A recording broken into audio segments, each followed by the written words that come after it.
everyone, it's Ms. Spencer. Today we're going to be dividing whole numbers. We're going to focus on 2-digit by 1-digit division, 3-digit by 1-digit division, and 4-digit. Today's objective is that students will be able to divide whole numbers using the partial quotient strategy. Let's start with some vocabulary. Here we have 52 divided by 4. 52 represents the total number of objects that we have. It is known as our dividend. This is what we're splitting up. We're dividing by 4, so we're dividing this into 4 equal groups, or 4 equal parts. This is known as our divisor. The answer to a division problem is always known as our quotient. So let's start by dividing 52 divided by 4. We're going to start by creating our outline and inserting our numbers into our outline. Our dividend, which is the number we're starting with, is 52, so it's going on the inside. And the divisor, which is the number of groups or parts we're splitting into, is going to go on the outside. We're going to start by focusing on the 5 and the tens place. We're doing this because the tens place is the biggest place value. Here we see we have 5 tens. What I'm thinking to myself is if I have 5 tens and 4 groups, how many tens can be distributed evenly into each group? So let's start by placing 1 10 into each group. The first 10 is going to go in the first group. We have the second 10, the third 10, and the fourth 10. So as of right now, each group has 1 10. We see we have 1 10 left, but we can't evenly distribute this 1 10 into 4 equal groups. So we're going to pause here. We're going to look that we see that we have 1 10 in each group. So what we're going to be doing is multiplying by 10. We've used a total of 40. If you notice, we have 1 10, 2 10s is 20, 3 10s is 30, and 4 10s is 40. We've used a total of 40 of the objects. So 4 times the 10 is 40 objects. We're going to subtract to see how many objects we have left. Here, 52 minus 40, is 12. We have 12 objects left. Notice that we have a 1 in the tens place. This represents this 1 10 that's still left over. So we're going to look to see, oh, here we redistribute this 1 10 to make 10 ones. We can easily distribute 10 ones between 4 groups, but let's not forget about the 2 in the ones place. We need to add 2 more ones. We have a total of 12 ones. Remember, these 10 ones came from that 1 10 that was left over, and these 2 ones come from the 2 in the ones place. So now we're going to evenly distribute each of these ones into each group to see how many ones we can put into the groups by the end. So we're going to start by distributing these distributing these ones. So now we've put 1 in each group. Ooh, we still have 8 ones left over. Let's try putting 1 more 1 in each group. Oh, we were able to put 2 ones in each group. We have 4 ones left in 4 groups. So it looks like we should be able to distribute 1 more 1 into each group. And we were.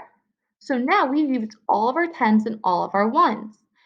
We can see that there's 3 ones in each group. 1, 2, 3. So over here on the right, we're going to put a 3 because there's 3 ones in each group. Remember, the numbers on this side represent how many objects are in each group. The 4 represents the total number of groups, and the numbers here represent how many of those objects are left over. So in each group, there's 1 10, which is where we got the 10, and there's 3 ones, which is where we got the 3. 4 times 3 is 12, so we're going to put a 12 here.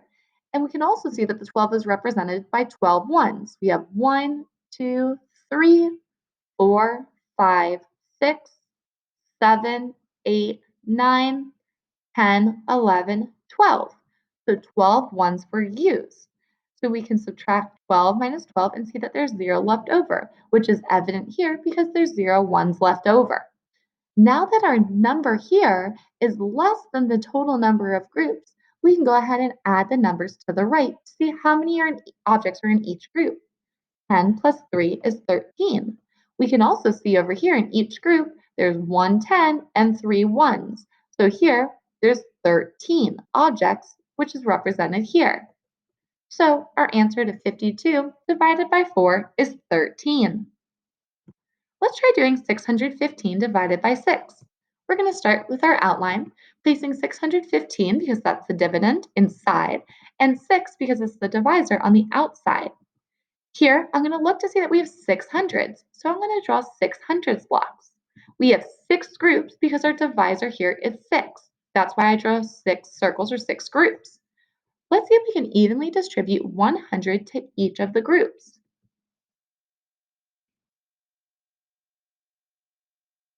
Okay, I can see that 100 can fit into each group, making it a total of 600s, which is the total number of hundreds we started with.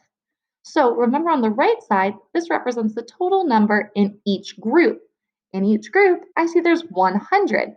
So I'm going to put 100 to the right. I used a total of 100, 200, 300, 400, 500, 600 of those objects. So I'm going to put 600 underneath 615. I can also do 6 times 100 to get 600. I'm going to subtract these these numbers to see how many objects I have left. I see I have 15 ones left. In the number 15, I can see that there's 110. So I'm going to draw 110 here. But I can see that there's 110 and 6 groups. I can't evenly distribute 110 between 6 groups. So what I'm going to do is I'm going to rewrite that 110 as 10 ones.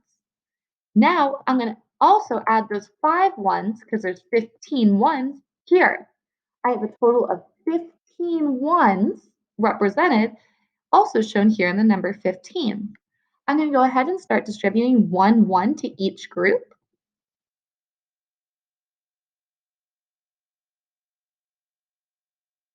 Now each group has 1. I can see that we have a total of was that 9 ones left over. So I'm going to see if I can distribute another 1 into each group. Awesome. So each group is able to hold another 1. I have 3 ones left over, but I have 6 groups. So I don't have enough ones to give each group a whole nother 1. So I'm going to pause here. I'm going to see that each group was given 2 ones. So I'm going to put 2 over here on my right side.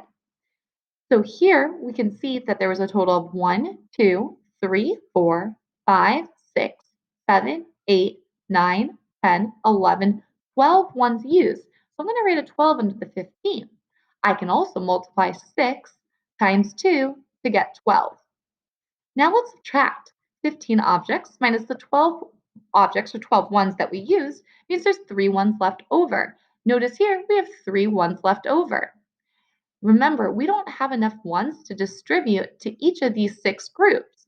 Also, we see that the 3 is less than the 6, which is our divisor.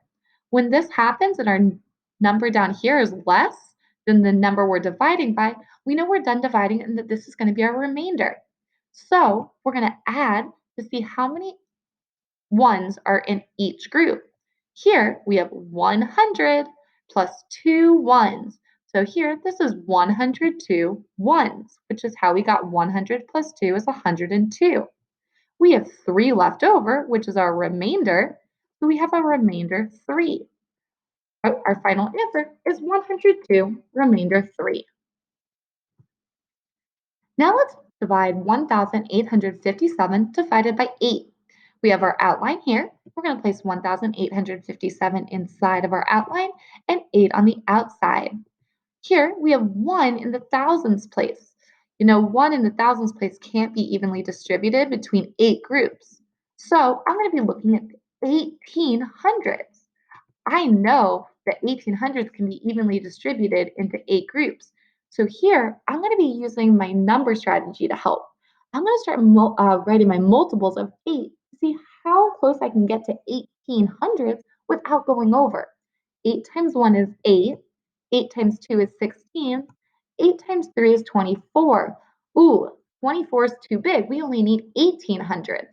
So I'm going to look at the 1600s as being my closest hundred to 1800s without going over.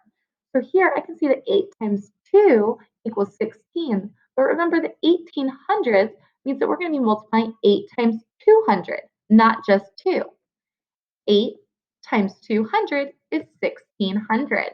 So I'm going to subtract 1600 from 1857. I see that my difference is 257. Now I'm going to look at the 2 in the hundreds place. Ooh, I can't distribute two hundreds between 8 groups, but I can look at the tens place and see that there's 25 tens. So I'm going to see my multiples of 8, how many multiples I can have before I get close to 25 without going over. I'm going to do one more multiple of 8 and see that 8 times 4 is 32. Well, 32 is too big. So I'm going to use 8 times 3 equals 24 as my closest multiple.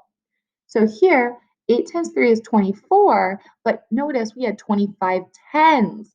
So I don't want to be multiplying 8 times 3. I want to multiply 8 times 3 tens, which is 30. So I'm going to be multiplying 8 times 30 equals 240. Now I'm going to subtract 257 minus 240. I have 17 left over.